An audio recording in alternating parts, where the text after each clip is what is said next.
ஓரணியில் திரள்வோம் என்று உறுப்பினர் சேர்க்கைக்கு வீடு வீடாக மாண்புமிகு முதலமைச்சர் அவர்கள் இன்று சென்று கொண்டிருக்கிறார்.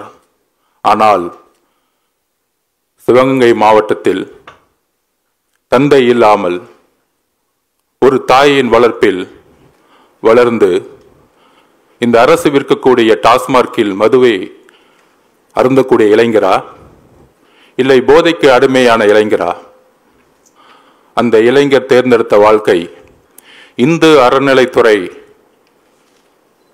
நிர்வகிக்கப்படுகின்ற ஒரு கோவிலில் அறத்தின் பால் கடவுளுக்கு சேவை செய்ய தன்னை ஒரு காவலாளியாக, தன்னுடைய அம்மாவிற்கு ஒரு சிறந்த மகனாக வாழ்ந்து கொண்டிருந்த ஒரு இளைஞர் இந்த அரசால் துடிக்க கொல்லப்பட்ட இந்த நேரத்தில் அப்பா என்று ஒரு பிரச்சாரத்தின் மூலம் மக்களிடையே ஒரு போலி பிரச்சாரத்தை உருவாக்கி கொண்டிருக்கின்ற இன்றைய முதல்வர் அவர்கள் அந்த தாயின் கண்ணீருக்கு வீட்டிற்கு செல்லவில்லை.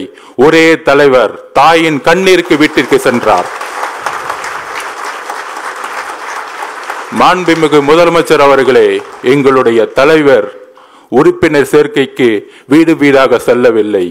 எந்த இளைஞர் கொல்லப்பட்டாரோ அந்த இளைஞருக்கு ஒரு அண்ணனாக, ஒரு அம்மாவிற்கு இன்னொரு மகனாக இன்று சென்று வந்து மக்களிடையே ஒரு நம்பிக்கை ஏற்படுத்திய தருணத்தில் இன்றைக்கு சட்டம் ஒழுங்கின் சீர்குலைவுகள் மூலம் எத்தனை இளைஞர்கள் பாதிக்கப்பட்டிருக்கிறார்கள், இந்த டாஸ்மார்க் மூலம் எத்தனை பெண்கள் வந்து இன்றைக்கு கைப்பெண்களாக மாறிக்கொண்டிருக்கிறார்கள்.